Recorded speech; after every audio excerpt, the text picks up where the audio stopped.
हरिओम। स्वागत है आप सभी का हमारे यूट्यूब चैनल महासंकल्प स्टडी प्लान पर। जैसा कि आप लोग जान रहे हैं कि उत्तर प्रदेश पुलिस और एसएससी जीडी का वैकेंसी विगत में चल रहा है और इसको ध्यान में रखते हुए आज हमारा टॉपिक है कैलेंडर।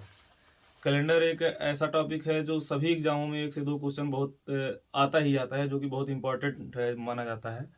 अब कैलेंडर में आप लोग जो भी कंटेंट देखेंगे यूट्यूब पे या जो भी स्टडी मटेरियल आप पढ़ेंगे, किसी टीचर से पढ़े होंगे ऑफलाइन या ऑनलाइन, तो वहाँ आपने देखा होगा कि आपको मंथ का, ईयर का और दिन का सबका अलग अलग कोड याद करवाया जाता है, जो कि इतना आसान होता नहीं है। आज हमारे पास टाइम कम है तो हमको कुछ ऐसा पढ़ना है जो हमको ज़्यादा से ज़्यादा रटना ना पड़े, दिमाग में हम कैलकुलेट करके कर लें। तो आज हम एक ऐसा तरीका पढ़ेंगे कैलेंडर का कि जिसमें हमको कोई भी कोड नहीं याद करना होगा और हम आसानी से किसी भी दिन का, उस किसी भी डेट का, किसी भी सन का, उस दिन कौन सा दिन था, हम आसानी से फाइंड कर पाएंगे। तो उसके लिए हमको करना क्या पड़ेगा, आप लोग जब भी कैलेंडर पढ़ते होंगे तो वहां देखते होंगे कि हमको विषम दिन फाइंड करना होता है। विषम दिन होता क्या है कि जैसे आप जानते हैं कि हर वीक में दिनों की जो संख्या होती है वो 7 होती है। तो हम देखते हैं कि एक साल में 7 दिनों का कितना जोड़ा बन सकता है। तो उन जोड़ों के अलावा जो दिन हमारे पास बचता है उसको हम विषम दिन कहते हैं। जैसे मान लीजिए अब हमारे पास होता है ईयर 2 तरह का, एक होता है लीप ईयर और एक होता है ऑर्डिनरी ईयर, मतलब सामान्य वर्ष, और एक होता है आपका लीप वर्ष। तो लीप वर्ष में आप जानते हैं कि एक एक्स्ट्रा दिन होता है, 366 दिन का दिन होता है। तो अगर हम सामान्य साल की बात करें तो 365 दिन होता है, और अगर हमको इसको 7 से डिवाइड करें तो 7 बचे 35, एक बचेगा 15 हो जाएगा, 7 दूनी 14, और बचेगा आपका शेष जो है 1। तो जो शेष बचता है उसी को हम कहते हैं विषम दिन। अगर वही हम लीप ईयर की बात करें तो लीप ईयर में 366 दिन होता है, तो विषम दिनों की संख्या क्या हो जाएगी, एक और एक्स्ट्रा हो जाएगी, मतलब विषम दिनों की संख्या 2 हो जाएगी। तो यहां से ये पता चला कि सामान्य वर्ष में विषम दिनों की संख्या 1 होती है, जबकि लीप ईयर में विषम दिनों की संख्या 2 होती है। बस यही हमारा मेन टॉपिक है, यही कंसेप्ट है, यही से सारा चीज हमारा हल हो जाएगा।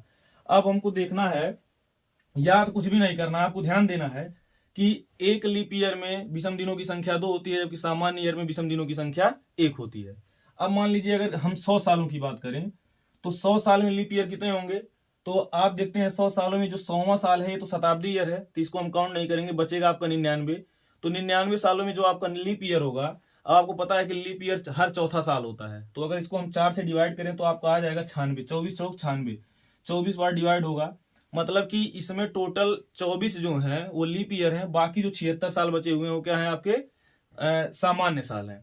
तो सामान्य वर्ष में आपका जो विषम दिन होता है 1 होता है, तो 76 विषम दिन हो जाएगा आपका, और 24 जो है लीप ईयर है, और लीप ईयर में विषम दिनों की संख्या 2 होती है, तो 24 दूनी 48।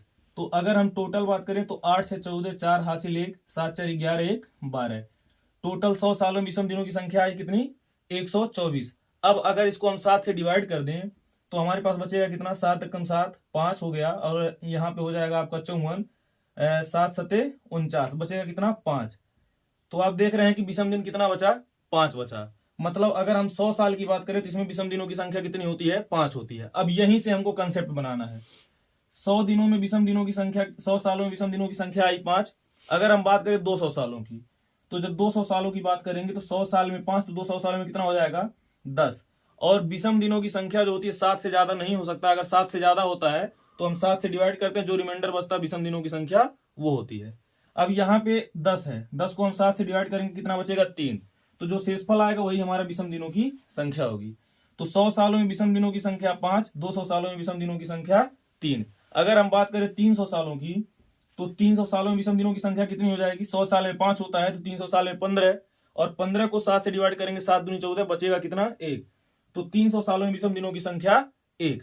अगर हम बात करें 400 साल की, तो 4 पचे 20, और उसके बाद से 400 साल में देखेंगे 400वां साल जो होगा, शताब्दी ईयर में लीप ईयर वो होता है जिसको हम 400 से डिवाइड करें और डिवाइड हो जाए। तो 400 को आप 400 से डिवाइड करेंगे, डिवाइड हो जाएगा, इसका मतलब जो 400वां साल होगा क्या होगा, हमारा शताब्दी लीप ईयर।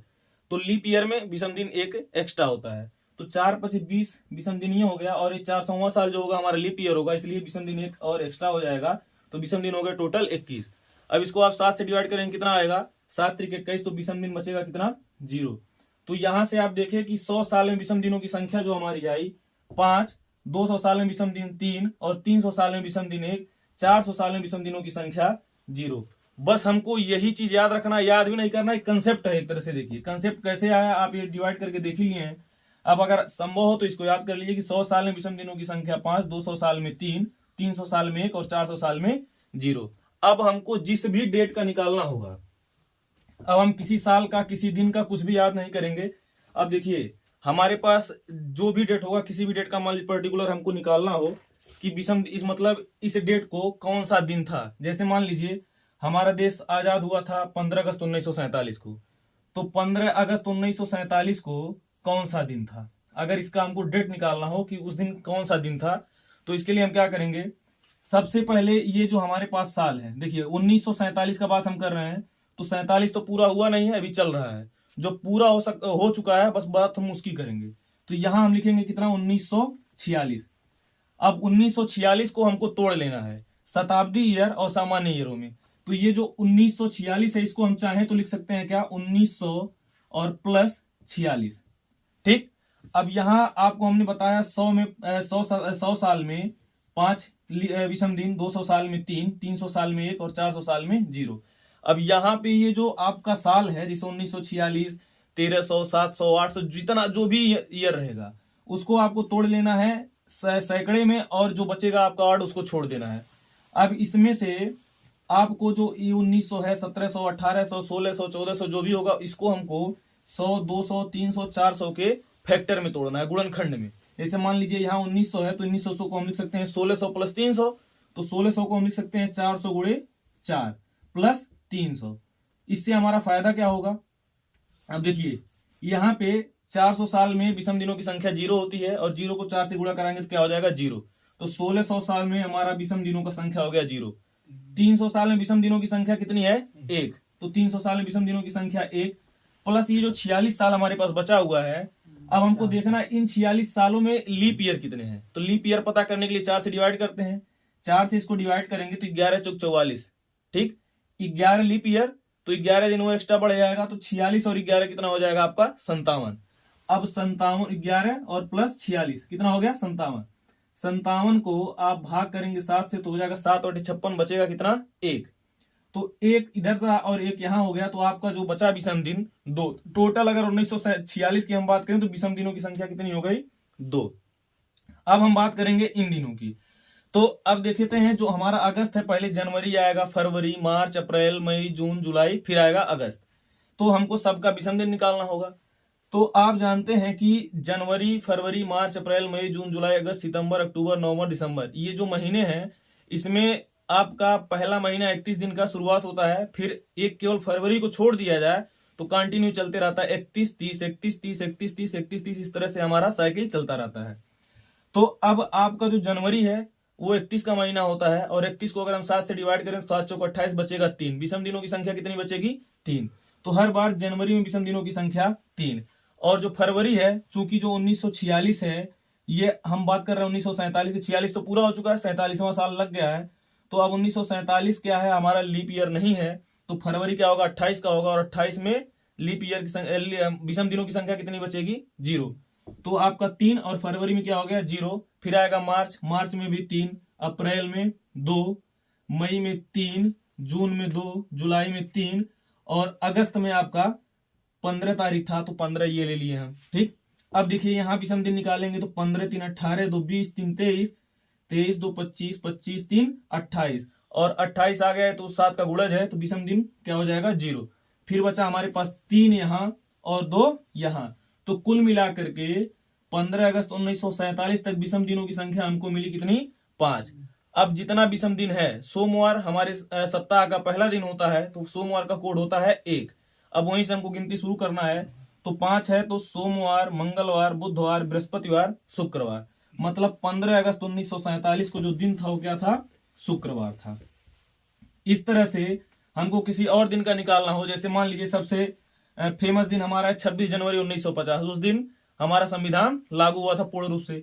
तो अब 26 जनवरी 1950 की अगर हम बात करें, तो हमने बोला जिस सन की हम बात कर रहे हैं उससे एक कम, क्योंकि ये साल तो पूरा हुआ नहीं है, अभी शुरू हुआ है, और 1949 आपका पूरा हो चुका है। इसको हमको दो भाग में तोड़ना है, शताब्दी ईयर को अलग करना और सालों को अलग करना है। तो इसको लिख सकते हैं 1900 प्लस 49। अब 1900 को लिख सकते हैं 1600 प्लस 300। 1600 साल में 4 का गुणज है तो विषम दिनों की संख्या हो जाएगी 0, और 300 साल में विषम दिनों की संख्या होती है 1। तो यहाँ विषम दिनों की संख्या मिली हमको 1। 49 को अगर आप 4 से डिवाइड करेंगे तो 12 चौक 48, मतलब 12 लीप ईयर है तो 12 एक्स्ट्रा दिन इसमें आ जाएंगे। तो 49 और 12 कितना हो जाएगा, 49 2 51 10 61। 7 से आप डिवाइड करेंगे तो 7 8 56, बचेगा कितना 5। तो आपका ये हो गया 5 विषम दिन इधर और 1 विषम दिन इधर, 6 विषम दिन हो गया। और हम बात कर रहे हैं जनवरी की, और इसमें है कितना 26 दिन। तो 26 को अगर हम 7 से डिवाइड करते हैं तो 7 3 21, बचा कितना 5। तो 5 और 6 इधर कितना हो गया, टोटल विषम दिनों की संख्या 11।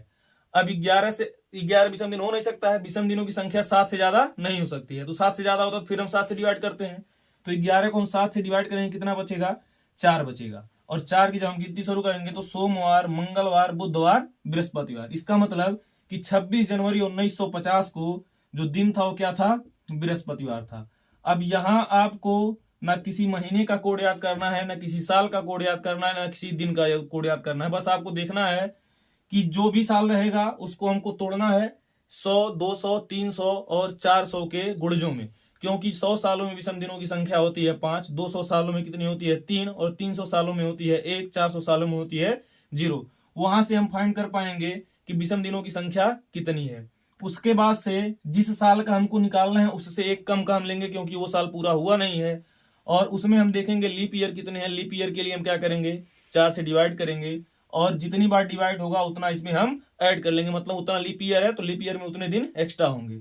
अब यहां से हम 7 से डिवाइड करके पता कर लेंगे कि कुल कितने विषम दिन हैं। वहां से हमको पता चल गया कि विषम दिन कितने उस साल तक हुए हैं, और ये जिस महीने की बात कर रहा है उस महीने तक हम हर महीने में 7 से डिवाइड करते जाएंगे तो विषम दिन हमको पता चलता जाएगा। तो टोटल विषम दिन प्राप्त करने के बाद हम देख लेंगे कि विषम दिन कितने आए हैं, और उसके बाद हम काउंट कर लेंगे। जो भी दिन आएगा, सोमवार की शुरुआत 1 से होगा तो विषम दिनों के हिसाब से हम पता कर लेंगे कौन सा दिन ये है। ना हमको कोई दिन का कोड याद करना है, ना किसी महीने का, ना किसी साल का। धन्यवाद, ऑल द बेस्ट।